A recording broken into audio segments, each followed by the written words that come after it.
Então, pessoal, bom dia. Vamos para a nossa sétima aula, que na verdade é 7 vezes 4, né? Então, bastante aula a gente já viu. Não parece, porque a gente só se vê uma vez na semana, mas é uma vez grandona, né? Hoje vamos continuar a questão das LLMs, sendo que na aula passada nós vimos como transformamos os textos em números. Basicamente vimos isso.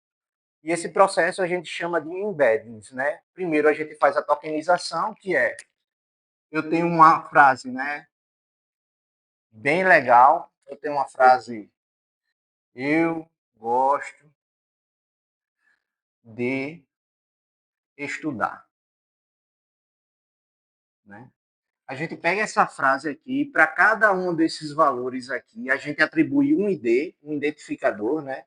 Que é um número inteiro e único, né? Sei lá, 02, 03, 04. E para cada identificador desse, a gente atribui um valor que é um vetor que representa esse valor no plano, né? A gente viu que algumas palavras, semanticamente falando, ou seja, a estrutura dela, como por exemplo, cachorro, gato, papagaio, periquito, elas são do tipo animais. Então, o vetor que representa essa palavra, ele está junto, todos juntos, né? Então, se eu estou falando de animal, eu tenho ali os animais. Outra coisa que vimos também na aula passada é que, ao depender do tokenizador, a representação numérica muda. Por quê? O tokenizador ele é projetado com base utilizando uma base de dados, ou seja, um conjunto de texto que ele utiliza ali, que ele serve para justamente dizer qual é o vetor equivalente. Então, ao depender de cada tokenizador, a representação numérica dele vai variar. A gente viu isso, a gente testou uns 5 ou 6 tokenizadores na parte experimental lá, né? Então, a gente viu que realmente mudava. Assim, um tinha uma palavra, o outro não tinha aquela palavra, mas se a grafia fosse parecida, ele tentava aproximar daquela palavra, dizer que era, que era semelhante, né? Então, foi tudo isso que vimos na aula passada. Hoje, vamos ver por dentro daquele modelo Transformers que eu apresentei na primeira aula, né? Vamos ver bloquinho por bloquinho daquele e como construir uma LLM do zero, né? Hoje, a missão de hoje é sair com a LLM do zero, né? Então, o bloquinho que nós vimos é esse aqui, né? Esse aqui. Esse bloquinho aqui, ele foi gerado, né? Foi pensado utilizando aquele artigo que eu mostrei para vocês. Attention is all you need, né? De 2016. Então, o que vimos na primeira aula foi apenas esse bloquinho aqui. Só esse bloquinho aqui. Porque eu precisava explicar ele com mais calma. Porque é dele que vai derivar todo o resto. Então, vocês precisavam entender bem esse bloquinho aqui para que o resto pudesse fazer sentido, certo? Então, hoje vamos entender como funciona as multi-rede attentions, o processo de normalização, a rede feed forte, né? Isso aqui vocês já fizeram no primeiro trabalho, essa rede aqui. A NLP é um tipo de rede feed forte, certo? É a mesma coisa. Então, vamos aprender como ela se comporta utilizando esses valores aqui. Qual é a diferença do encoder, que é esse bloquinho aqui, do bloco de decoder, que é esse outro bloco aqui, e como ele gera a saída e as probabilidades, né? Então, o objetivo de hoje é entender cada um desses bloquinhos. Parece muita coisa, mas se vocês prestarem atenção, ele se repete, certo? Aqui, aqui, aqui, aqui, aqui. Então, se você entende como funciona um, o outro funciona exatamente igual. Não muda nada. Beleza? Além desses bloquinhos aqui de dentro, tem algo muito importante que é esse aqui, ó, Positional Encoding. Ele também a gente precisa dar uma atenção especial. E é o primeiro ponto que vamos ver na aula de hoje.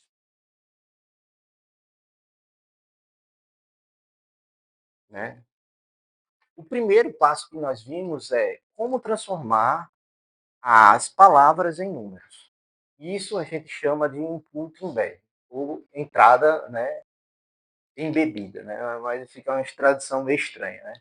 Mas basicamente o que eu estou fazendo é transformar aquela entrada, que é um valor escrito, né, um texto, em um valor numérico. Para isso, a gente pode usar duas estratégias. A primeira estratégia é a Static Word Embed. E existem dois modelos que fazem isso, né? É o Word2Vec e o Groove. Além disso, existem outros centenas, cada um inventa um diferente todo dia. Mas os principais são esses. Isso aqui vocês já usaram na aula passada sem saber, propositalmente, certo? Vocês já usaram na aula passada sem saber. Já o outro é o contextualizar Word Embed, que é baseado em Bert, em Elmo, em Roberta, tem, tem vários. O que não falta é nome, certo? Cada um é uma sigla diferente. Mas basicamente a gente vai diferenciar esses dois, para vocês entenderem porque algumas palavras da aula passada foi parecida, mesmo com a grafia diferente, eles se encaixaram na mesma palavra, por conta desses carinhos aqui. Então, o primeiro deles é o mais simples, né? É o Static Word Embed. Como ele faz essa transformação, né? Esse processo de transformar as palavras em uma representação numérica, utilizando o static, ele atribui a cada palavra dessa um vetor fixo estático. Então, esses valores que estão aqui dentro, ele não muda. Né? Ele não muda de jeito nenhum. É como eu desse um ID, mas um ID longo, com vários números aqui dentro. Ao invés de eu atribuir aqui como 0, 1, eu atribuo aqui como uma sequência de vetores. Né? Por exemplo, 0.1, 0.2, 1,5. E esse vetor aqui, ele não muda ao longo do tempo. Ele permanece assim para todo sempre. Então, para cada palavra nova que vai chegando no meu vocabulário, eu atribuo um vetor de números fixos para ele. Então, chegou eu tenho um vetor de número fixo. Gosto, outro vetor de número fixo, né? Outro vetor de número fixo, né?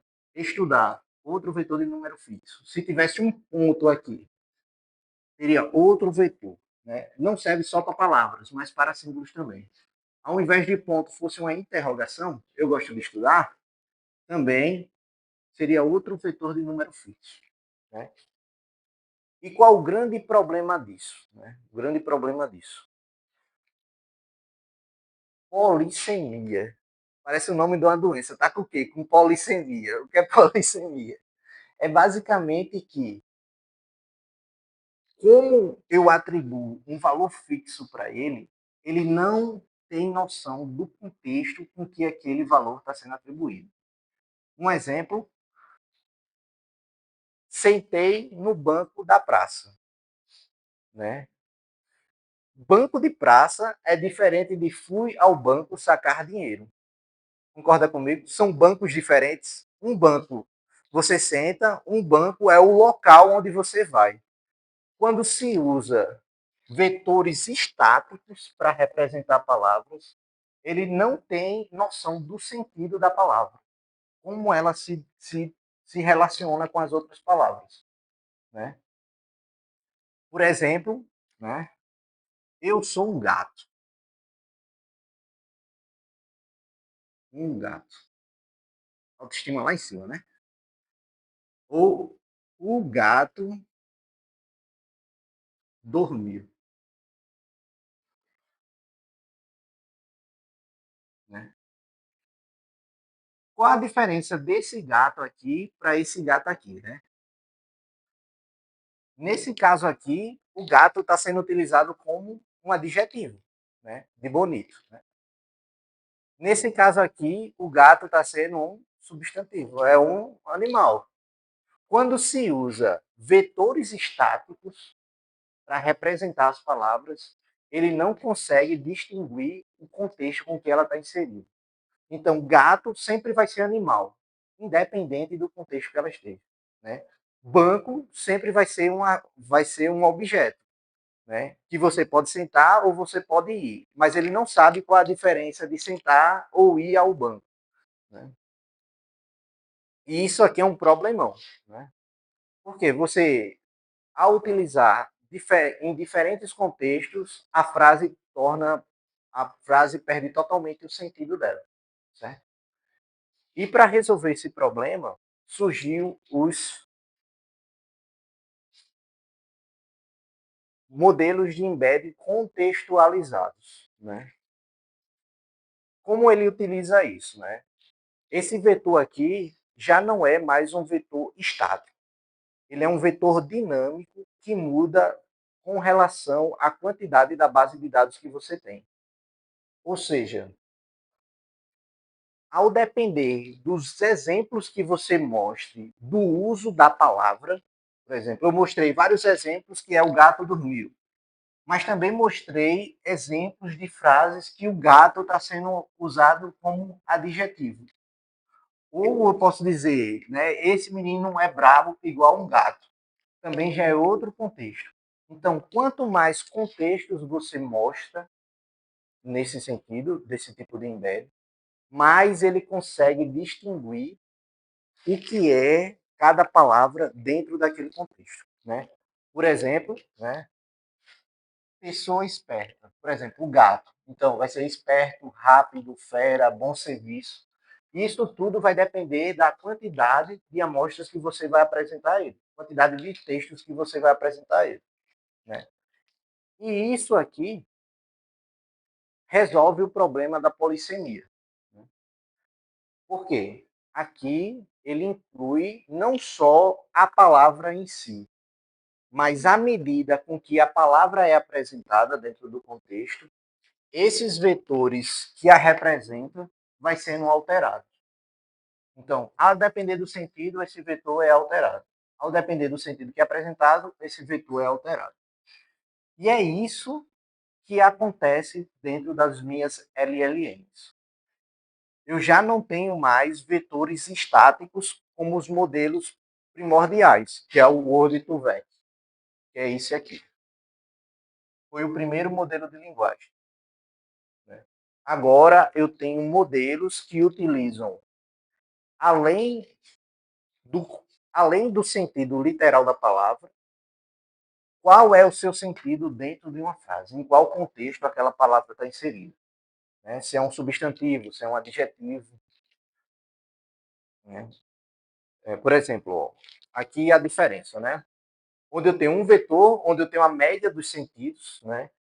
Então, esse gato eu posso ter diferentes sentidos, mas aqui eu tenho uma média de como ele representa. Né?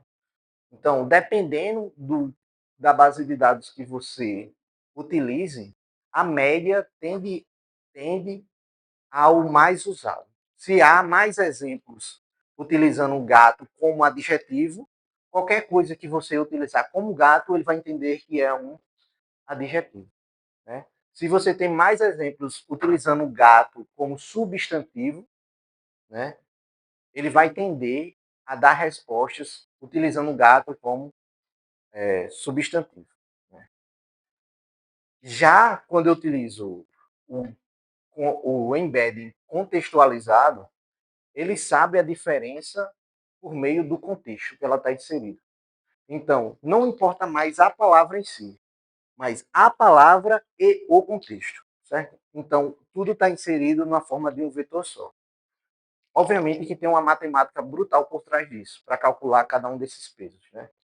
E não faz sentido a gente ver isso agora, porque a gente ia passar o resto da aula só falando da matemática. Né? Com isso, surgiu os positional encoders. O que seria isso? Concorda comigo que, ao depender de onde a palavra está localizada, o sentido da frase vai alterar? Né?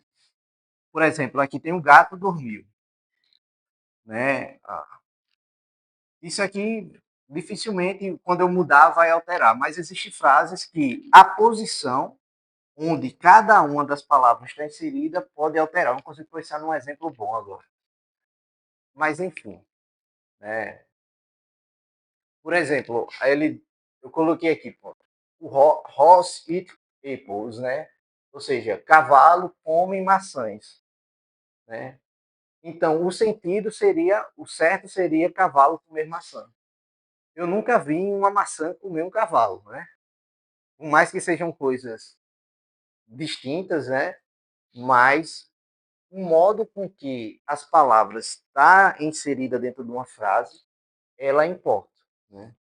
E para isso, para saber qual é o impacto de cada palavra dentro de uma frase, foi criado o Positional Encoding, que ela atribui a cada posição da palavra uma atenção especial, para saber qual é o sentido correto dessa palavra, ou o sentido correto da palavra dentro da frase. Né? Esse é o modo primordial que foi pensado, foi o primeiro modo. Além desse aqui, que utiliza seno e cosseno, existem outras dezenas de positional encodings. Né? Mas como isso funciona na prática? Né? Eu atribuo, por exemplo, Ross eat apples. Então, o Ross é representado por essa sequência de vetor aqui, meu embed. Né? O it é representado por essa sequência de vetor. O apples é por essa sequência de vetor. Né? Então, como os transformers ele não trabalha com sequência, né? Existe só um parêntese, certo? Existem redes que são próprias para trabalhar com sequências numéricas. Ou seja, quando eu apresento um valor, ela já é própria na estrutura matemática dela para prever o próximo valor, para prever o próximo valor, para prever o próximo valor. Matematicamente, ela já tem células que chamamos células de memória para prever esses valores. O grande campo dessas redes são chamadas recorrentes neural network. Certo? Só parênteses, certo? Existe esse tipo de rede que faz isso. Né? A mais famosa delas, dentro das RNNs, é a LSTM, que é Long Short Term Memory, que são redes especializadas em prever valor futuro. Certo? Feito esse disclaimer, voltamos. Não é o caso do Transformers. O Transformers ele não se dá bem com previsão de valor futuro. Né? Ele não se dá bem com essa previsão de valor futuro. Então, significa que, ao apresentar um vetor para ele, ele não consegue prever qual é o próximo vetor que vai ser apresentado. Ele tem esse problema. Tem esse problema de memória internamente a ele. Para resolver isso, foi criado o Positional Encoding, que para cada valor, eu atribuo uma função seno e cosseno dela. Né? Por exemplo, né? Imagine, eu tenho um embedding aqui de 512 dimensões, certo? Então, é um vetor que representa 512 dimensões. Né? Então, eu vou ter a representação dessa frase aqui, I eat apples, assim. Né? Imagine, eu vou ter isso. Dá para ver daí ou é melhor escrever mais alto? Melhor escrever mais alto, né? Fica ruim disso.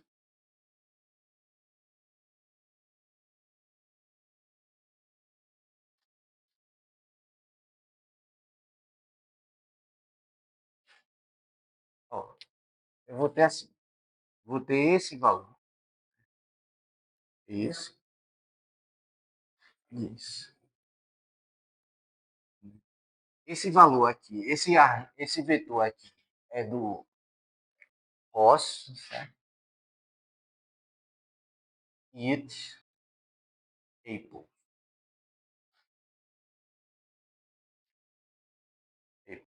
É, Esse vetor aqui, ele tem 512 dimensões. 500 não tá legal.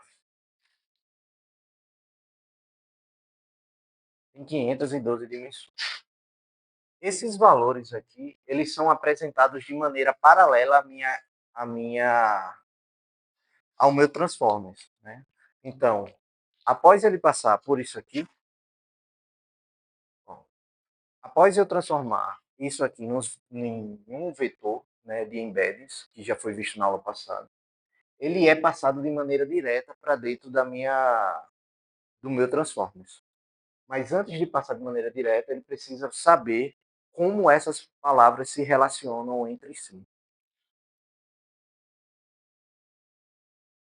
E para saber como essas palavras se relacionam entre si, ele utiliza esse positional encode, né? Então, o que está acontecendo ali é isso aqui.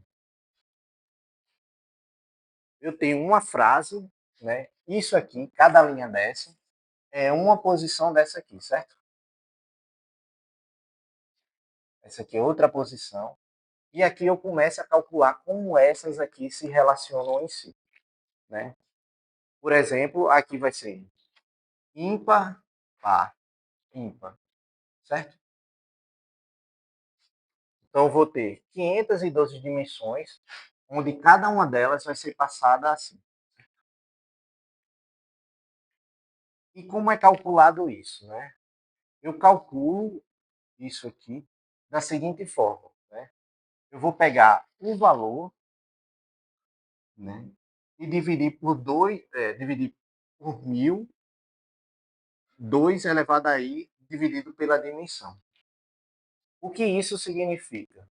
Significa que, à medida com que a frase vai passando, eu consigo saber qual é a relação de Ross com it, qual é a relação de Ross com Apple, de it com Apple, de Apple com Ross.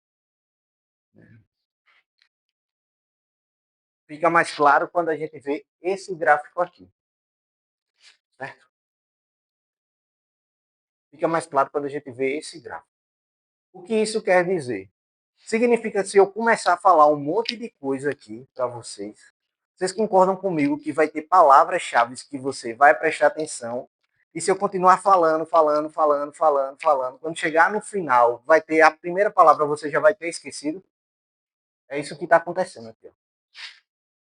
Ele está prestando atenção às primeiras palavras.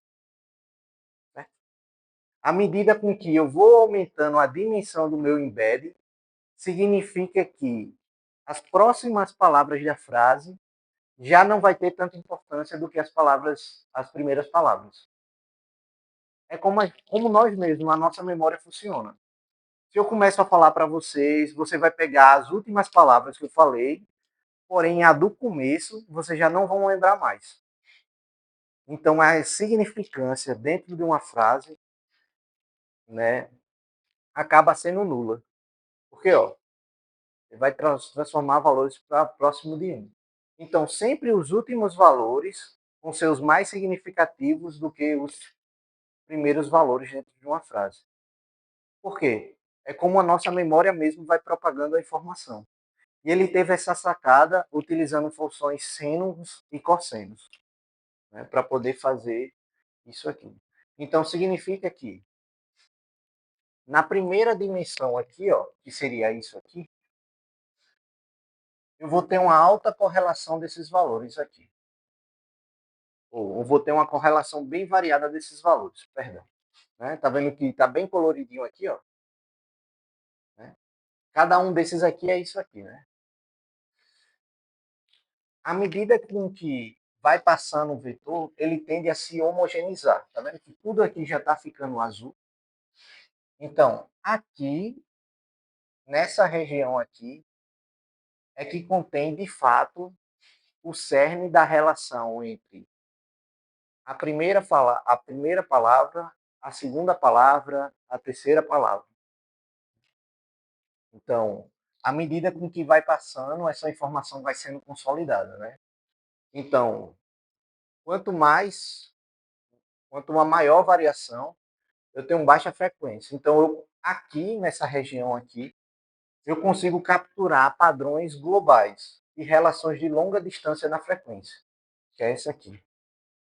À medida com que eu vou aumentando a minha dimensão, né, eu tenho variações mais rápidas que capturam padrões locais. Ou seja, aqui no começo, vocês entendem o que eu estou falando, o tema da aula, que é modelos de linguagem. Né? Então, aqui é um padrão global. Então, vocês sabem o que é modelo de linguagem. À medida com que eu vou falando, padrões locais vão sendo aprendidos. Ou seja, eu falei aqui o que é modelo de linguagem. À medida que eu vou falando aqui, eu estou falando agora de embeddings. Depois eu estou falando de positional encodings. E essa informação vai sendo propagada e sendo consolidada. Aqui no começo, você não tinha ideia do contexto geral do problema. Já quando você vai chegando no final, você consegue saber globalmente o que está acontecendo, com mais minúcia. Isso é a sacada que ele teve ao utilizar funções senos e cossenos. Né? Ele percebeu que, ao utilizar essa fórmula, à medida com que a dimensão vai aumentando, eu consigo aumentar a frequência, já à medida com que a dimensão está sendo menor, eu capturo padrões globais e de longa distância na frequência. Né? Então, eu consigo ter onde cada linha dessa aqui é uma palavra diferente. É meio abstrato, né? Bem abstrato. Oi. Não, cada linha. Cada linha é uma palavra. Cada linha é uma palavra. À medida que vai passando, é uma palavra. Certo? É. Quanto mais eu vou aumentando aqui a relação entre elas, eu consigo calcular qual é a relação entre elas duas. Né? Porque vou aumentando a variação entre elas. A gente vai ver como é que faz o cálculo desse positional encoding. Mas, basicamente, o que ele quer dizer, né? Ele quer saber como essas palavras elas se relacionam entre si, calculando isso.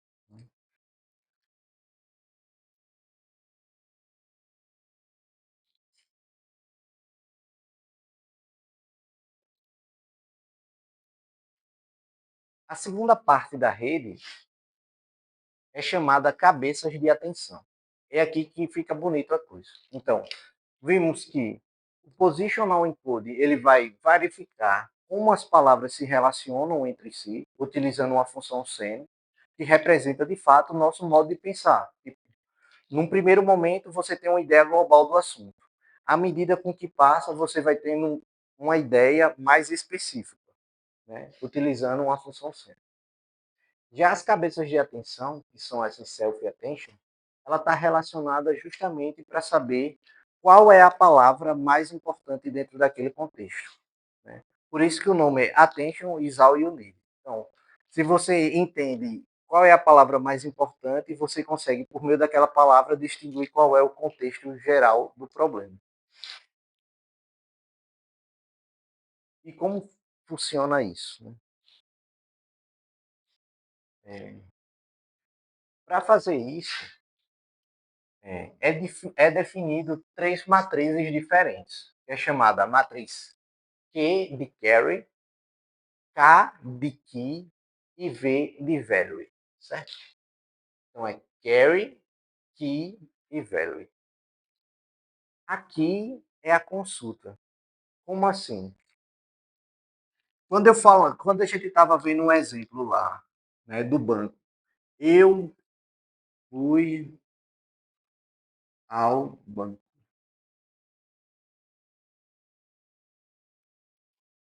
Qual é a pergunta que naturalmente devemos fazer aqui? Quando eu fui ao banco, eu sentei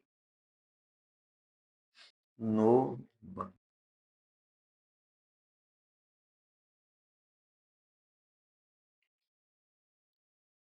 Qual a pergunta natural? Que banco é esse? Né? Hoje a gente não faria mais essa pergunta de alguém, não, eu fui ao banco.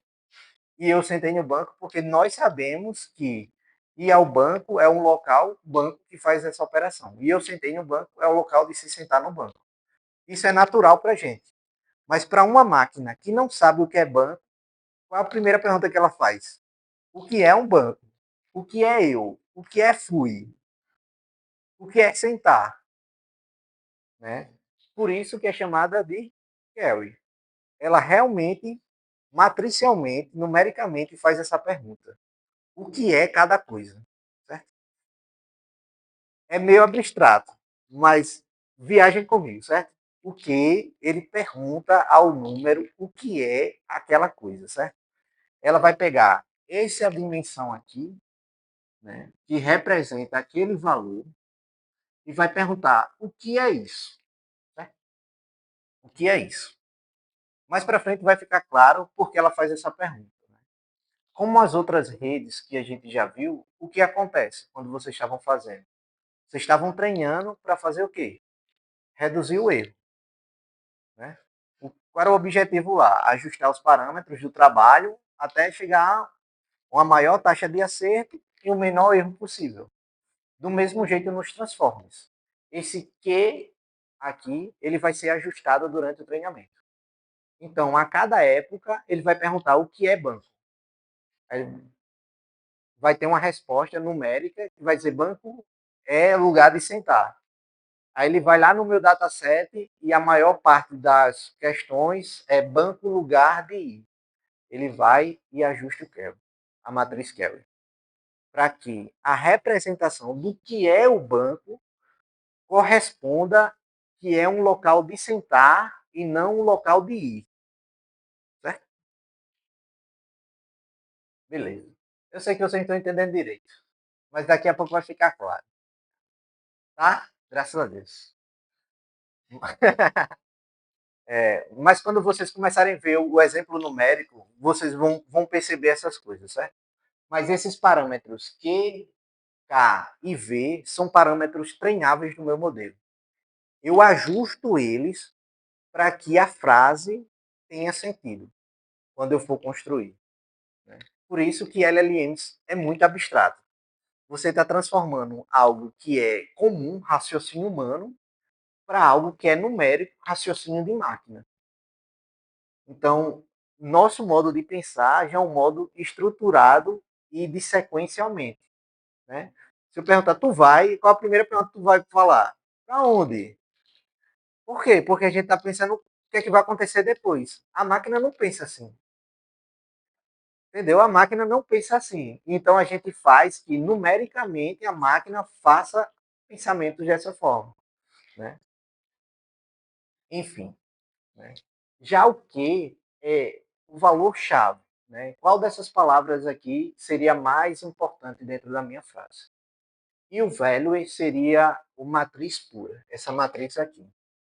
Então, o que eu estou querendo dizer com isso? Que vai chegar essa frase e ele vai estar perguntando sempre: o que é isso?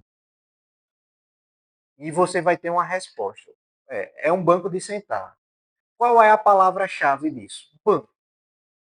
Né? Com que ela se relaciona? Sentar, ir. Né? Quem diz isso é aqui. E o value é o valor que chega. Então, para cada valor que chega, eu estou ajustando o meu modelo para ele saber o que é e qual é a palavra mais importante. O que é e qual é a palavra mais importante. Sempre assim. E isso aqui são parâmetros treináveis no meu modelo. Então, a cada época que eu vou treinando, a cada exemplo que eu vou apresentando, ele vai perguntando o que é e qual é a palavra-chave. O que é e qual é a palavra-chave. Certo? E esse value aqui é o valor padrão comum. Por isso que quando vocês fazem uma consulta no chat GPT, o valor que é gerado ao final é um valor totalmente aleatório. Um valor aleatório não, valor aleatório dentro de um contexto. Então, para cada pergunta, mesmo que a pergunta seja a mesma, ele vai passar por um processo de positional encode, depois por cabeças de atenção. Se mais pessoas utilizam para fazer um segmento, para fazer um determinado tipo de pergunta, esses carries e esses keys aqui vão alterar, né? Em tempo real dentro do próprio servidor, certo? No nosso caso, não. Pode falar.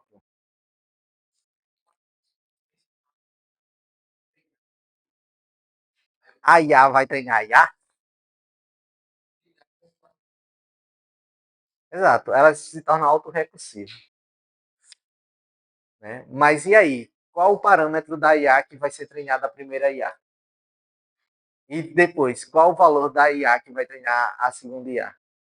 Porque vai chegar uma hora que ela já não vai ter mais conteúdo para aprender. Uma vai virar o clone da outra, né? Entendeu? Se eu te ensino tudo, tu me ensina tudo que eu tenho, tudo que tu sabe, e eu te ensino tudo que eu sei, e aí? Acabou, né? Por isso que, constantemente, Chat GPT, Gemini, Grok, Llama, sei lá, DeepSeek, tá sempre lançando novas versões. Por quê? Já aprendeu o que tem de aprender, ele precisa agora pegar de novo a base de dados atuais e atualizar os parâmetros. Carry, Key, certo? Kelly Key não, é Carry e Key, certo? Então, como funciona isso, certo? Eu vou ter, eu calculo o produto escalar, né, entre o Carry e o Key, né? Esse produto escalar aqui, ele vai depender, ele vai nos dar um score, que seria uma pontuação. Essa pontuação aqui, ela vai servir justamente para ajudar, para ajustar os valores de entrada. O que eu quero dizer com isso? Se eu sei quais são as palavras mais importantes e eu sei qual é a consulta que eu estou fazendo, o que é isso, eu sei que quando eu der uma entrada para essa rede, eu vou saber em que contexto eu estou utilizando gosto, eu estou sabendo em que contexto eu estou usando pizza, né? O que é pizza, né? Por exemplo, isso acabou em pizza. Quer dizer que no final eles comeram uma pizza? Não, né? Então pizza não está sendo usada como um substantivo, adjetivo, pronome, sei lá. Sou de exatas, né? Tenho licença poética para isso. É, mas a pizza já não está sendo um alimento, né? Está sendo um adjetivo. Aqui tudo acabou em pizza. Né? Mas à medida. Mas eu só sei disso porque meu Ki e meu Kelly foi bem treinado. Isso acontece porque, à medida com que eu apresento os parâmetros, exemplos, esses valores aqui vão sendo alterados. E eles trabalham justamente como score. Eles multiplicam os meus valores de value para saber qual devo dar mais importância. Né? Vocês lembram que cada vetor desse aqui, de significado de Ross, ele é treinado dinamicamente, porque agora ele já não é mais um vetor estático, como o primeiro. Ele é um vetor dinâmico. Então, para cada contexto, esses valores aqui vão sendo alterados. Né? E como ele é alterado? A gente vai ver mais à frente. Mas, com esse contexto, né, eu utilizo a atenção, né, para capturar o que é banco, o que é gosto, qual o significado de pizza dentro de uma frase, qual o significado de gato dentro de uma frase, qual o significado de banco dentro de uma frase. Por quê? Porque esses valores aqui, eles estão sempre perguntando o que é pizza, o que é gato. Né? E numericamente atribuindo mais importância a um dado número, ou seja, ele está pegando a representação vetorial da palavra e trazendo para o contexto certo. Por exemplo, gato está aqui, certo? Gato. Ele está aqui nesse grupo aqui de animais. Porém, quando o gato é utilizado no contexto de adjetivo, esses vetores Q e K, eles mudam para trazer gato para um contexto de adjetivo.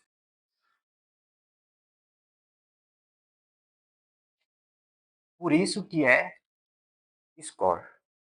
Ou seja, esse vetor aqui é uma representação vetorial da palavra. Né? No plano seria isso aqui. Gato estaria aqui, em animais. Porém, de tanto eu apresentar exemplos que gato se comporta como um adjetivo, quando o gato aparece em uma determinada frase como um adjetivo, o que esses vetores Q e K aqui fazem? Eles deslocam o gato de animal, do grupo de animal, para junto do grupo de adjetivos. Onde eu tenho bonito, né, lindo, ou linda, né? Então, vetorialmente, o que eu estou fazendo é isso aqui, ó, um produto vetorial mesmo. Eu estou pegando o vetor e fazendo assim nele, para trazer ele para a representação numérica de um adjetivo.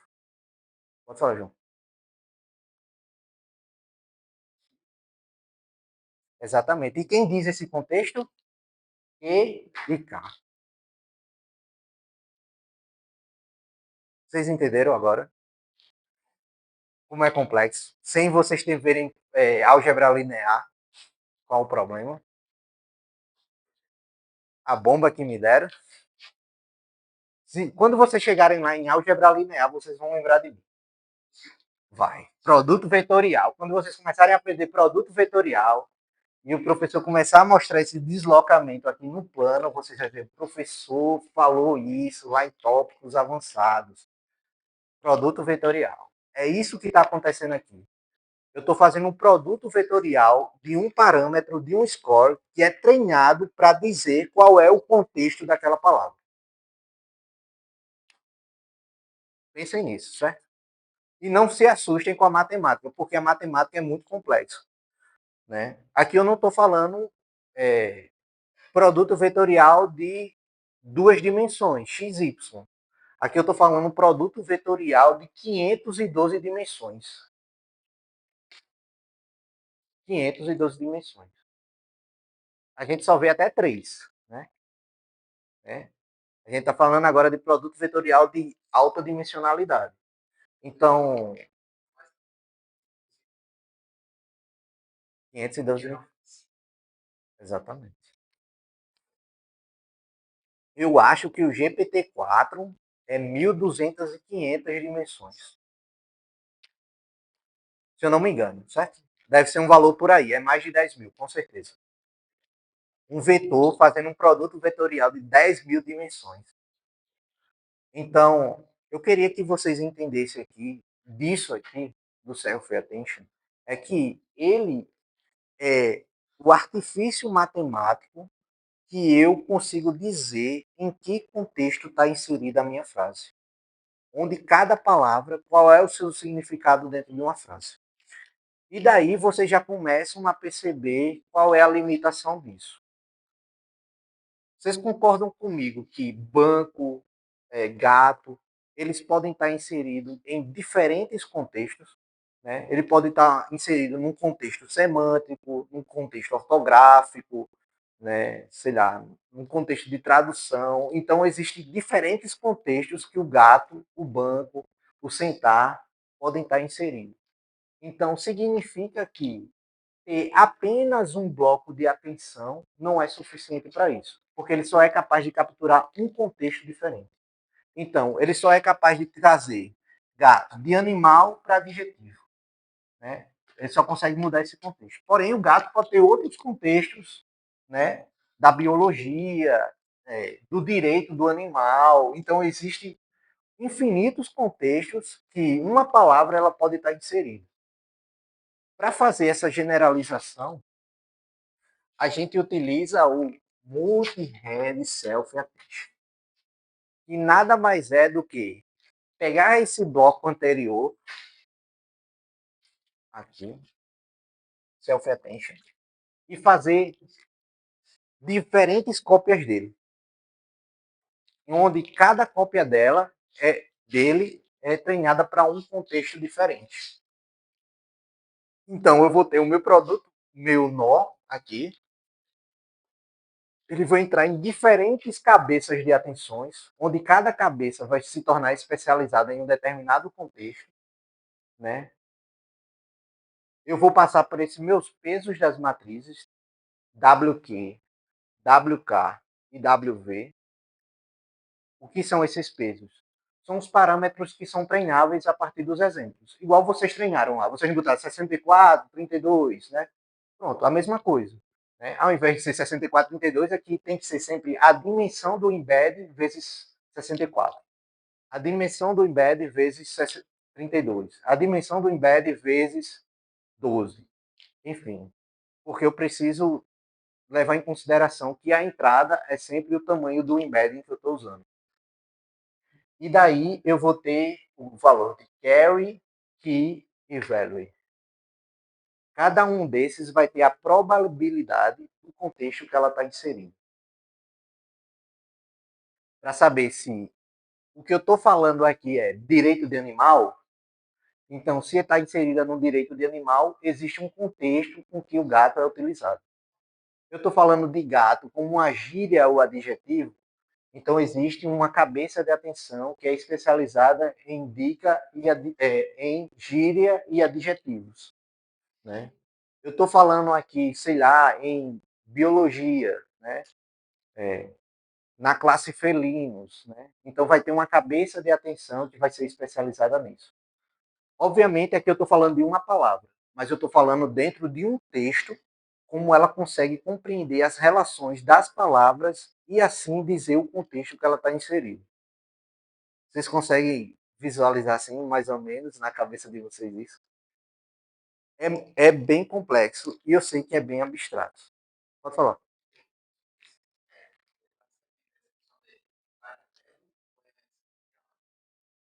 Paralelo, todas ao mesmo tempo. Por isso que é tão pesada. Então, o embedding chega, né? Ele é calculado em paralelo para todas. Aqui, todas.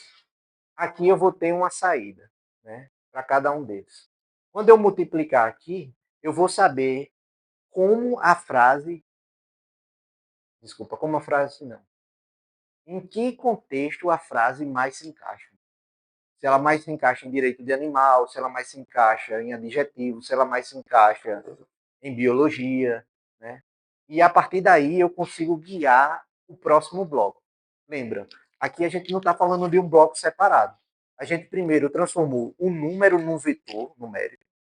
Desculpa, a palavra no vetor numérico, a frase em vetores numéricos. Utilizamos, utilizamos o positional encoding para saber como essas palavras se relacionam entre si, né, dentro da frase, porque ao depender de onde está a palavra, o sentido da frase muda. Em seguida, utilizamos esse vetor numérico para saber em que contexto essa palavra está inserida. Ou seja, não basta saber a posição dela, mas em que contexto geral ela está inserida.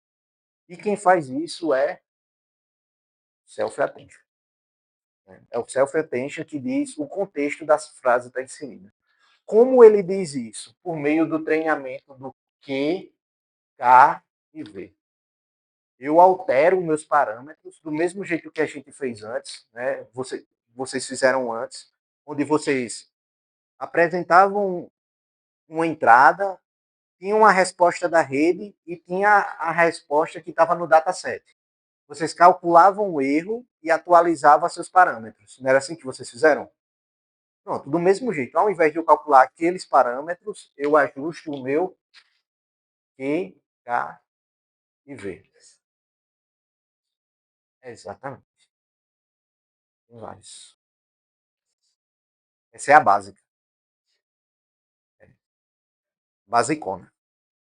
Por isso a gente está começando com ela e vai ficar por ela mesmo. Certo?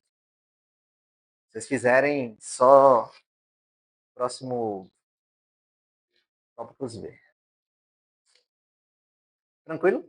Eu sei, pessoal, que é um pouco complicado e eu sei que é um pouco complexo também e é difícil de enxergar. Primeiro, porque de fato é bem abstrato esse conceito E segundo, a matemática, vocês ainda não tiveram uma base dela. Então se torna duas vezes complicado. Mas acredita em mim, é assim que funciona, certo? E a gente vai fazer os códigos e vocês vão ver numericamente que é assim que funciona. Mas isso já vocês já conseguem ter uma visão geral de quando você coloca um prompt no chat GPT, o que é que está acontecendo por trás. Eu tenho certeza que todo mundo entendeu a ideia, a filosofia por trás das coisas, né? Eu espero, né? Eu espero. Beleza. Mas a grande pergunta é: como a minha rede memoriza esse conhecimento? Vocês concordam comigo que até agora eu estou pegando um valor, fazendo um cálculo, pegando esse outro cálculo, pegando o resultado desse cálculo, fazendo outro cálculo, pegando esse resultado e fazendo outro cálculo? Eu não estou aprendendo nada até agora, memorizando, propriamente dito. Né? O que eu estou fazendo é ajustando para saber o que relaciona com o que. Mas como funciona a memória das LLMs? É isso que a gente vai aprender agora. Então, aqui temos um exemplo de um neurônio biológico funcionando. Não sei se vocês já viram no microscópio. Isso aqui está acontecendo agora na cabeça de vocês, enquanto eu estou falando. Está assim, ó, bum, né? Milhares e bilhões desses neurônios nas cabeças de vocês. Né?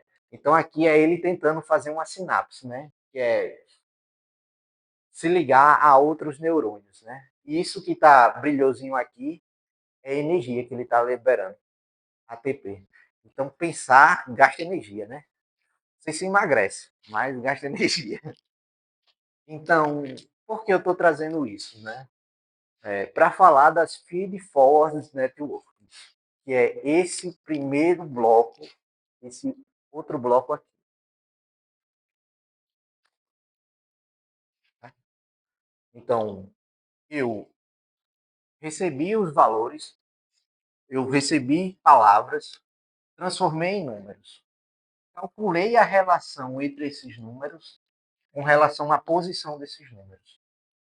Em seguida, vi qual é a palavra que eu devo prestar atenção. Onde está o significado da minha frase?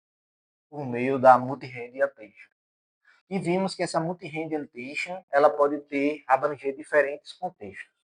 Agora eu preciso pegar o que eu utilizei na multi-hand attention, agora eu preciso memorizar. Como a gente memoriza isso? Utilizando uma rede neural artificial. Seria a memória da LLM. Agora, até aqui, eu estou estudando como as palavras se relacionam entre si. Aqui, eu vou aprender e generalizar essas relações. Que foi o que vocês fizeram. Vocês pegaram um dataset lá de treinamento, vocês dividiram esse receberam um dataset puro, dividiram ele em treinamento e teste. O teste nunca foi apresentado à sua rede. Ele ficou lá guardadinho. Você utilizou aquele dataset de treinamento para expor exemplos à sua rede para que ela aprendesse e generalizasse. Depois você pegou aquele dataset de teste e apresentou à sua rede, mas ela nunca viu aquele dataset de teste. Mas ela é capaz, por meio do treinamento, generalizar qual é a informação da saída. Não foi isso que vocês fizeram? Ou pelo menos é o que estava escrito lá no relatório de vocês. E o que vocês apresentaram aqui para mim, né? Então é exatamente isso que vamos fazer agora. Nós aprendemos a transformar, aprendemos a relação das palavras, aprendemos o contexto em que essas palavras se relacionam entre elas. Agora está na hora de generalizar essa informação, que é, de fato, aprender e memorizar. Para quando eu tiver novas entradas aqui que ela nunca viu, ela saiba dar uma saída coerente. Então é isso que vai acontecer na minha rede Feedforward, né? E é isso que vamos estudar agora. Então, como já vimos antes, né, a rede Feedforward nada mais é do que uma rede matemática que busca aproximar a função de um neurônio artificial para realizar uma sinapse por meio de um neurônio matemático. Né? E de onde surge isso, né? Isso surge sempre da necessidade do homem tentar imitar a natureza. Então, vira os pássaros voando, então eu quero voar. Então Santos Dumont foi lá, fez o aviãozinho, tentou voar e voou. Né? E à medida do possível isso foi se aprimorando, né? Viram esse peixe aqui, martim pescador. Na China eles tinham um grande problema quando os trens, balas passavam no túnel, havia ressonância. Quando ele saía do túnel, explodia tudo. O ar, né, que ele ia passando. Então isso era devido ao design dos trens, né, que fazia muito arrasto e trazia muito ar ao longo do trem, dos vagões. Então eles viram como o martim pescador mergulha, ele quase não move a água. Você vê o vídeo assim, ele quase não move a água. A água e ar são a mesma coisa, só muda a densidade, né? São fluidos iguais. Né? A água é mais densa e o ar é menos denso. Mas a física é a mesma. Né? A física por trás é a mesma. Então, baseado no Martim Pescador, eles projetaram a frente do trem-bala deles. Né? Outro exemplo, o submarino. Vira os peixes mergulhar, queria mergulhar também. Projeta um submarino que fica embaixo d'água. Então, a todo momento, nós humanos estamos querendo imitar a natureza. Né? Com isso, surgiram os neurônios artificiais. Né? E esses neurônios artificiais, eles são compostos por camada de entrada, que são os estímulos que eu dou ao meu neurônio, uma função linear e uma função de ativação e uma saída. Então, aqui seriam os detritos, né? Aqui seria o núcleo do meu neurônio, biologicamente. Ou seja, para qual estímulo eu devo ativar meu neurônio. Né? Um exemplo clássico disso é quando você pega uma panela quente sem perceber. Né? Você continua segurando a panela, qual a primeira reação que você faz? Soltar. Porque o estímulo nervoso, ao sentir o calor da panela na sua mão, automaticamente seu neurônio diz assim, solta. Né? Obviamente não é um neurônio, é todos, né? Solta, você vai se queimar. Diferente se você vê sua mãe se queimando, você mete a mão e puxa. Mesmo sabendo que vai se queimar. Porque conscientemente você disse que isso aqui não. Isso é uma grande diferença dos neurônios biológicos para os neurônios artificiais. Os neurônios artificiais, você consegue desequilibrar. Os biológicos não. Quem diz é você.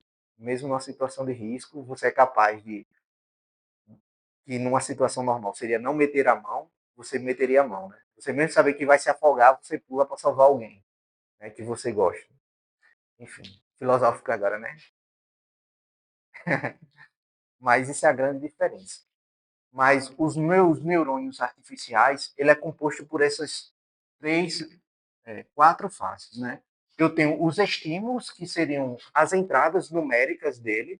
Eu tenho uma função linear. Aqui é uma função afim mesmo, certo? F de x é igual a x mais b. Função linearzona lá. E uma função de ativação. Né? E a gente vai ver como é que funciona cada um deles. Né? O que é essa função de ativação. E a saída, né? Que seria o y. Que f de x é igual a y.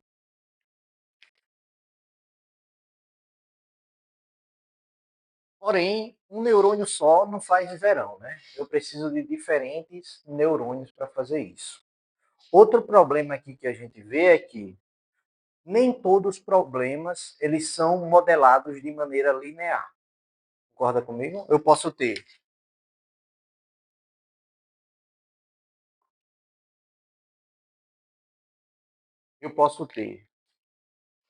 um gráfico. Essa caneta tem que jogar no lixo.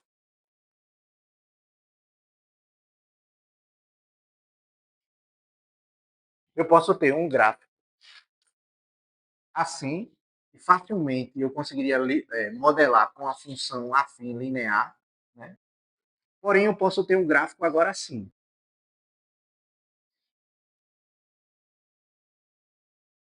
Que seria o mais natural no mundo real, né?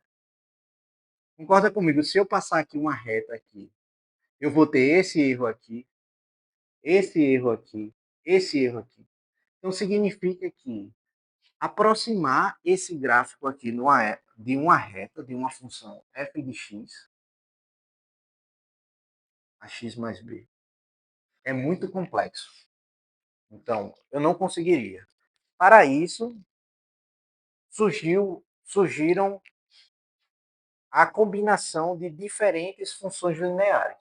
Então, ao invés de eu ter uma função linear de um neurônio, agora eu pego vários neurônios e tento aproximar aqui, certo? E acho uma média disso aqui. Então, eu consigo fazer isso aqui, somar com isso, somar com isso, somar com isso, somar com isso, somar. Então, onde cada ponto desse aqui, ó, que eu estou fazendo uma soma, que são retas, certo? Seria um neurônio modelando essa curva linearmente. Então, ao invés de eu ter um neurônio só, que é uma função linear, agora eu tenho um somatório de neurônios, que é isso que está acontecendo aqui, certo? Então, esse primeiro aqui, eu modelo isso aqui. Eu pego a segunda camada e modelo essa aqui. Eu pego a terceira camada e modelo essa.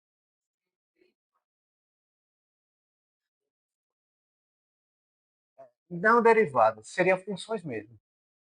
Porque, ó, pensa comigo. Eu tenho um neurônio assim, certo? É isso aqui. Representa assim. Isso aqui eu vou ter assim, x, y, certo?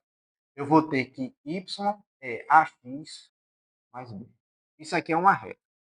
Está assim representado. Se eu colocar aqui um outro neurônio, aqui não é x, então essa saída aqui vai ser ax mais b. Essa aqui. Então é esse pedacinho aqui. Ó. Eu peguei esse pedacinho, agora eu estou somando com esse pedacinho aqui. Depois, se eu tiver um outro neurônio aqui, numa terceira camada, eu vou ter a ax mais b mais b mais b. Então eu estou somando essa reta com essa reta com essa reta. Então eu estou fazendo função de função de função. Na verdade eu estou tendo f de f de f de x. Matematicamente é isso que está acontecendo aqui dentro. Estou pegando um f de f de f de x. Né? Mas qual é ainda o problema disso? Concorda comigo que reta ainda continua sendo um problema para modelar isso. Por quê? Se eu tiver uma curva ainda mais acentuada assim, eu ia precisar de quantas retas para conseguir modelar isso aqui? Ia precisar de milhões, né? Então ia precisar milhões de retas seguidas. Para solucionar esse problema, né, foram criadas as funções de ativação. Né? E a gente vai ver já já. Né? Então, como funciona isso aqui? Né? Eu tenho o meu estímulo, né, que seria as minhas entradas, que foi o que vocês fizeram, onde eu multiplico o meu estímulo pelos seus pesos, que está aqui. Volta, certo? Isso aqui multiplica isso. Quem são esses valores que está aparecendo aqui? É o valor de A e o valor de B, que é o EDS e BAES, que vocês ajustaram. Então, para cada valor que eu entro aqui, eu multiplico pelo meu EDS e BAES, né, e somo com o meu BAES, e passo para a próxima camada. Eu tenho um valor aqui, que é multiplicado pelo EDS e BAES e passo para a próxima camada. Eu multiplicado pelo EDS e BAES e passo para a próxima camada. É assim que a rede funciona. Né? Porém, né, como eu disse antes, isso aqui é chamado de feed forward, né? Que é passa para frente, basicamente. Ali, não seria feed é de alimentar, forward é alimentar para frente, tipo alimentar para frente. Seria a tradução livre, não é boa a tradução, por isso que eu não botei a tradução. mas seria alimentar para frente. Seria o que é resultado disso alimenta a próxima camada. O que é resultado dessa camada alimenta a próxima camada. Por isso que se chama feed. Então, eu estou alimentando a próxima função utilizando o resultado da função anterior, que é isso aqui que nós fizemos. Então, eu estou pegando o resultado disso aqui, que seria o y, agora ela vai servir de entrada para a próxima camada. Eu estou pegando o resultado disso aqui e estou servindo de entrada para a próxima camada. Até chegar na última camada, que é a camada de saída, que é o resultado da sua rede. Tranquilo? Vocês conseguem entender isso? Beleza. Acreditar. Então, como é que funciona isso, né? Primeiro, eu dou as minhas entradas, né? Foi o que vocês fizeram no projeto. Essas entradas vai alimentando cada uma das camadas. Eu vou ter um valor predito, certo? Esse valor predito vai ser comparado com o valor real do meu dataset. Então, aqui a gente já vê que se trata de uma rede supervisionada, onde eu tenho o valor predito comparado com o valor real. Esse valor real, ele calcula as derivadas para trás. Certo? Agora sim, João. Agora tem derivada. Então, por que a gente calcula a derivada? A derivada não é a derivada comum, é a derivada parcial. Certo? Que é assim, um símbolo assim. Vocês ainda não viram também, né? Aí vocês quebram minhas pernas. Ó, de x. Para que serve uma derivada? Para calcular o valor mínimo. É igual quando vocês estão fazendo lá no ensino médio, quando vocês precisam, calcule o mínimo da função de segundo grau, o valor máximo e o valor mínimo. Né? Lembra disso? Foi mês passado, né, que vocês estavam fazendo isso aí. Eu tenho assim, né, uma parábola, eu quero saber qual é esse valor máximo aqui, né? Vocês lembram da fórmula que calcula isso aí? Como? É, isso aí. Ou mínimo ou máximo, né? Mas para nós, agora em diante, vocês, futuros engenheiros, não fazem mais isso. Vocês calculam o quê? A derivada igual a zero. Calcular valor mínimo de função é calcular a derivada igual a zero. E vocês vão aprender. Ó, se eu tiver lá assim, né? F de x é igual a ax2 mais bx mais c. Eu quero calcular o valor mínimo disso. Né? Qual seria o valor de x para obter o mínimo disso? Qual a fórmula que tu disse? Tem certeza que é essa fórmula? Sabe qual é a fórmula de calcular o valor mínimo de uma função de segundo grau? Hã?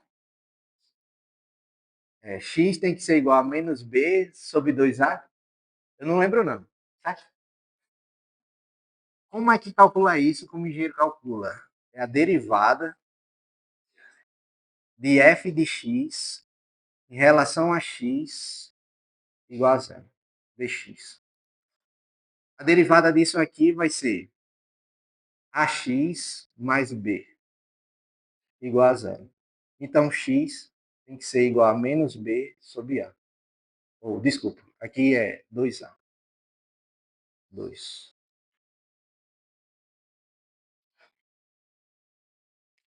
Derivada. Então, o engenheiro não calcula mais usando fórmula. Usando o quê? Derivada. Muito mais simples, né? Aí entrega na mão de Deus que dentro tudo deriva, né? A integral é o contrário da derivada, certo? Mas por que eu estou falando e mostrando isso para vocês? Porque se eu quero reduzir meu erro, o que eu tenho que fazer? Derivar aquela função de acordo com o seu parâmetro igualar a zero. Quando eu igualo a zero, eu isolo o valor que eu quero achar e eu sei qual é o valor mínimo para fazer o quê? Que meu erro seja o mínimo possível. Então, quando eu faço o backpropagation, eu estou calculando a derivada de todos os neurônios para trás.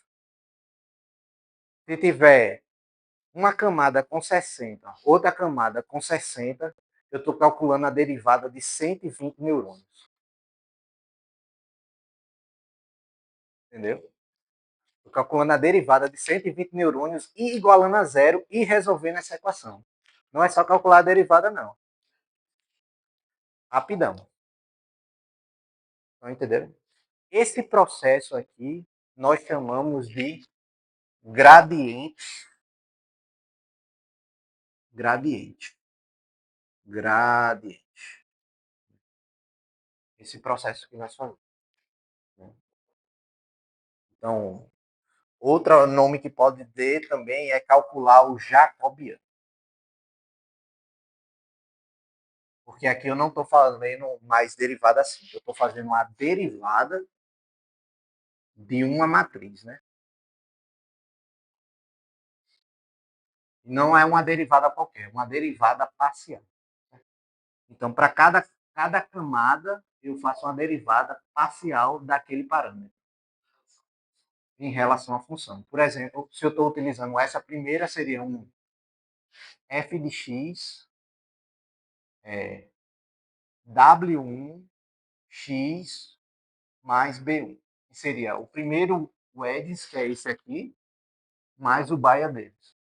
Então, seria uma derivada parcial de f de x em relação a w1. Porque eu quero saber qual é o valor que eu coloco aqui para que eu consiga o menor erro possível. Isso aqui é mais fácil de explicar do que cálculo vetorial, né? Ainda estou sabendo calcular derivada. Faz tempo. Como é? Aí temos uma representação total, né? Ao invés de eu ter apenas um neurônio, como a gente está vendo, eu tenho um somatório de neurônios. Por isso que elas são conectadas, né? São várias redes conectadas em si. Então eu tenho o bias mais o somatório do Edges vezes a entrada. Que seria justamente esse aqui. Tá vendo? Esse neurônio aqui, ó, esse neurônio aqui, ele recebe essa entrada aqui e essa entrada aqui. Né? Então, essa saída é só uma saída. Né? Concorda comigo que é só uma saída? Então, para ter um único valor, eu preciso o quê? Somar isso aqui. Porque eu estou somando a contribuição desse com a contribuição desse com a contribuição desse. Por isso que no trabalho de vocês era preciso fazer o quê? Nas entradas. Antes de botar para treinar a rede. Hã? Fazer trocar para valores numéricos e depois escolher as features e depois, antes de treinar. Sim, também. Se tivesse os valores muito diferentes, um outro 100, normalizar. Por quê? Porque quando eu for fazer o somatório aqui, ó, quando eu for fazer esse somatório aqui, o que acontece se eu não normalizar? Eu vou ter uma feature contribuindo mais que a outra no somatório. Entendeu? Muda tudo, né? A cabeça agora fez bum, né? Por quê? Se eu não normalizar aqui, significa que nesse somatório aqui eu vou distorcer totalmente a minha função do meu neurônio. Né? Antes eu não sabia qual era a contribuição de cada uma. Quando eu normalizo, eu digo, ó, existem contribuições que elas operam dentro dessa faixa. Então, eu não consigo distorcer a ativação do meu neurônio. Eu não consigo modelar adequadamente o meu neurônio no final do dia, que é para aproximar da minha curva. Entendem isso?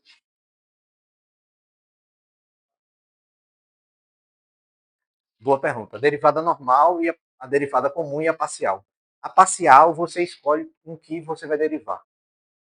Por exemplo, quando você vai aprender, já pagou cálculo, quando você é BSI, né? Já pagou cálculo, né? A derivada parcial, normalmente, ela é usada quando a função não é uma função que só tem uma variável. Tem, sei lá, x, y, z e k. Por exemplo, eu posso ter uma função que é assim, f de x, xw, k, sei lá, x vezes w, a, né? Aqui a é uma constante, certo? Mais KX, W, nananã. Eu não quero saber de W, eu não quero saber de K. Eu quero saber como essa derivada aqui se comporta em relação a X. Então eu derivo parcialmente só considerando o X. O resto eu considero como constante. Se ela estiver isolada, sim. Lembra, né? Propriedade de derivada. Na aula de derivada. Propriedade derivada. Tipo, se eu tiver assim, AX mais B, né? Derivada de X. Eu vou ter derivada de AX dx mais a derivada de B dx. Como aqui é uma constante, isso aqui é zero, né? Então, a soma da derivada, a soma da derivada é a derivada da soma. Propriedade de derivada. Vão aprendendo aí. Quando chegar na hora, vocês lembrarem. Aí tem aquele negócio, regra da cadeia. Você aprendeu regra da cadeia. Foi ano passado, eu tô lembrando disso, meu pai, de 10 anos, pô. Ano passado. A gente comeu com feijão e arroz o livro chamado Guidorize. Já usaram esse livro, Guidorize? Podem comprar, botar debaixo do travesseiro para começar a criar intimidade com o assunto. Fiz todos os exercícios dele. Todos dele e todos do Fundamentos de Física. Do livro Fundamentos de Física. Além, todos. Todos. Um, dois, três, todos. Todos mesmo, né? Não. Tinha tempo para isso, não. Tem que estudar.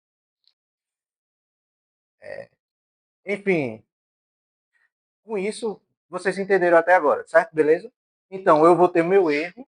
Aqui, o meu erro, eu vou ter o meu learning rate, que seria a importância do erro. Então, é esse parâmetro aqui, tá vendo? Deixa eu terminar aqui. Já estou terminando, rapidão. Prometo. De 2,50 a gente termina. Com isso, eu faço o quê? Eu calculo o meu próximo parâmetro, levando em consideração o meu parâmetro anterior mais o resultado da minha derivada.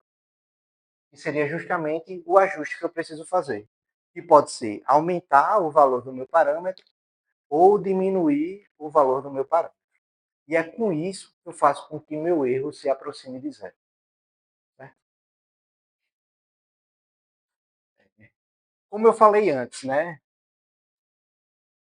Qual o grande problema de utilizar funções lineares? Eu preciso de muitas funções lineares para aproximar de funções não lineares, ou seja, de curvas. Para isso, a gente utiliza as funções de ativação. O que as funções de ativação fazem?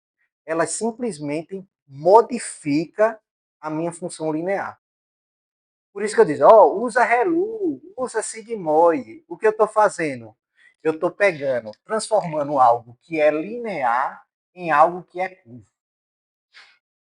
É isso que a função de ativação faz. Então, se você tem uns dados meio bagunçados, malucos, subindo e descendo, fica muito complicado eu modelar ele com funções lineares. Muito complicado. Então, ao invés de usar uma função linear, eu digo, é um f de x, beleza, é uma função linear, mas antes de passar para a próxima camada, transforma ela numa sigmoide, dá uma entortada nela. Então, o que era antes difícil de eu modelar em funções lineares, agora eu pego isso aqui e faço assim. Ó. Por quê?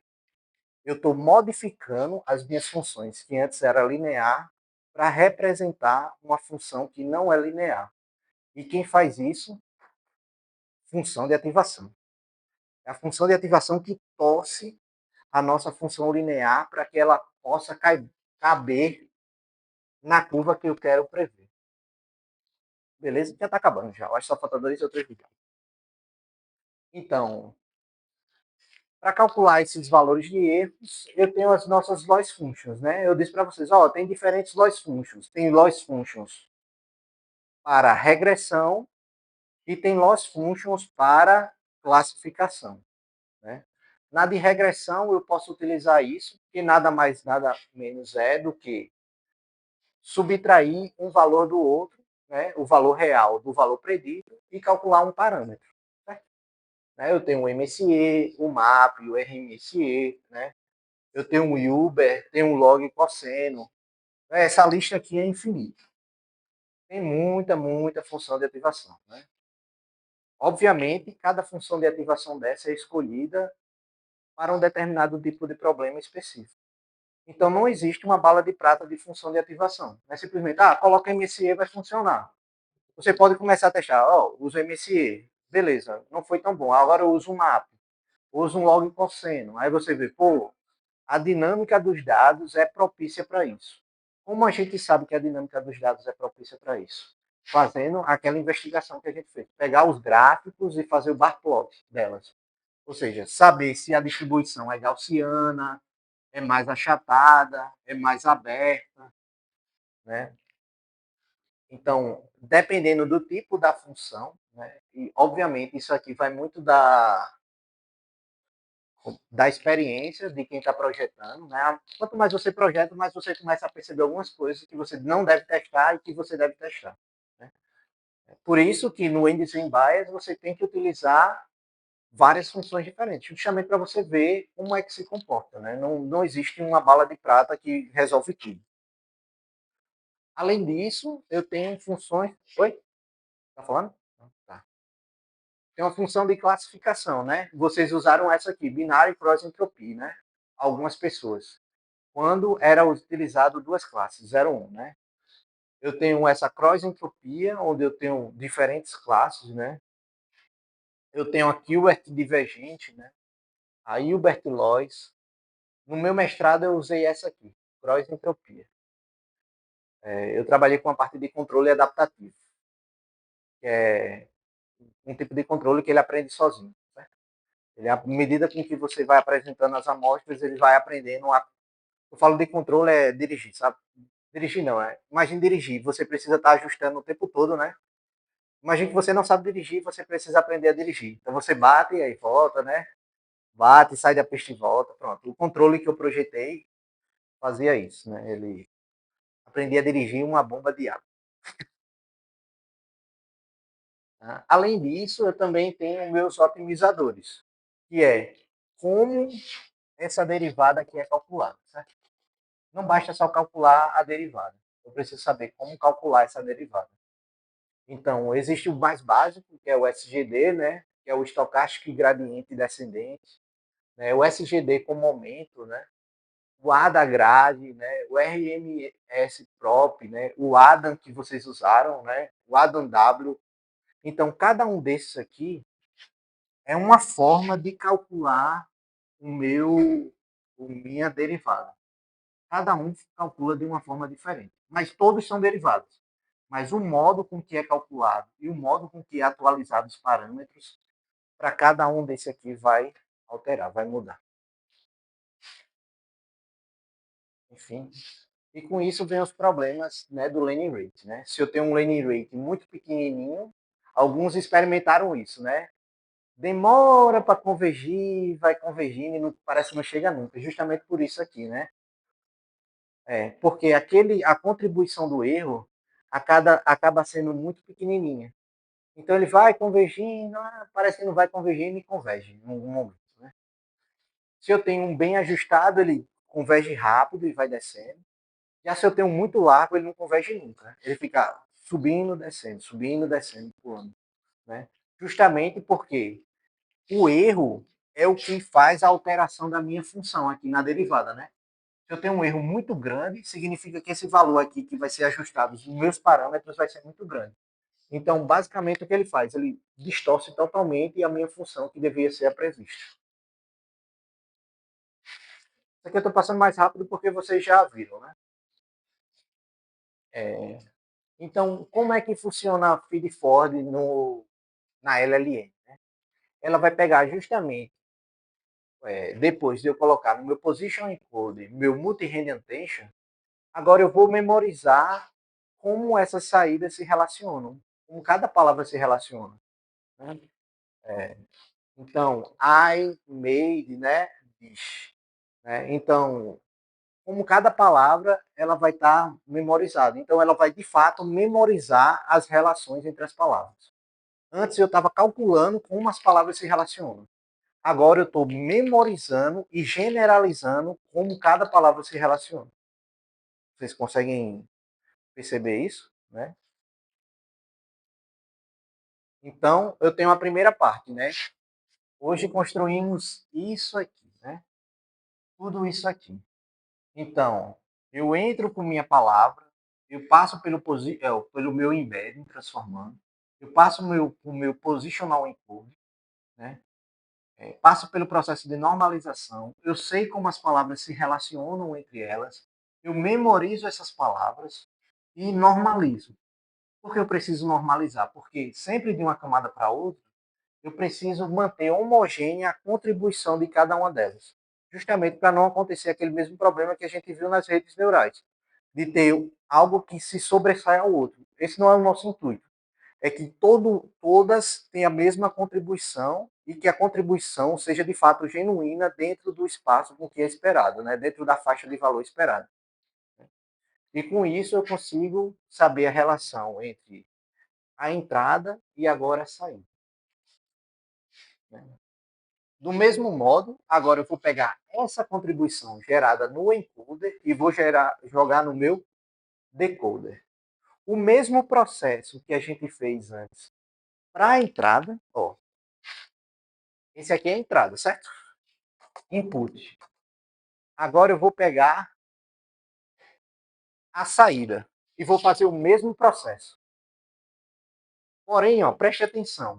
A entrada, ela está entrando com o valor de Q e V, ou Q e K e Q, no meu multi-hand attention, onde eu estou recebendo agora a minha saída. E é assim que a LLM consegue relacionar o que está sendo colocado na entrada com o que está sendo colocado na saída. Então, eu realizo o mesmo processo, tá vendo?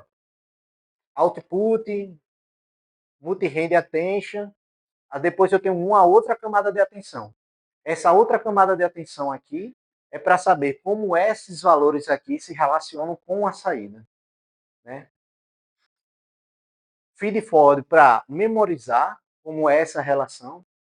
E, por fim, a probabilidade de cada saída, que é justamente a construção da minha frase de saída. Lembra lá que quando eu falei na aula passada que quando o chat GPT está calculando, ele está sendo processado, ele vai botando palavra por palavra assim, e que aquilo não é visual, aquilo é de fato. É isso que está acontecendo. É a probabilidade que está sendo calculada. Então eu coloco a entrada, ele chega aqui, relaciona com a minha saída, no meio da camada de atenção, e calcula a probabilidade da próxima palavra. Faz isso, próxima palavra. Então ele consegue fazer isso de maneira recursiva. Por que eu não vou falar desse lado? Porque esse lado é igual ao outro. Exatamente igual ao outro. O que muda aqui é que parte da minha multi-hand attention, ela precisa estar relacionada diretamente com a minha saída. E assim eu consigo calcular esses parâmetros aqui de forma que eu consiga contextualizar a minha entrada com a minha saída. Lembra, né? A multi-hand attention, ela serve justamente para entender o contexto. Né? Ela agora está contextualizando. Aqui eu contextualizei a minha saída com ela mesma, do que se trata a saída. Se eu perguntar qual é a capital da França, dizer Paris, né? Em que ano foi fundada? Em que ano foi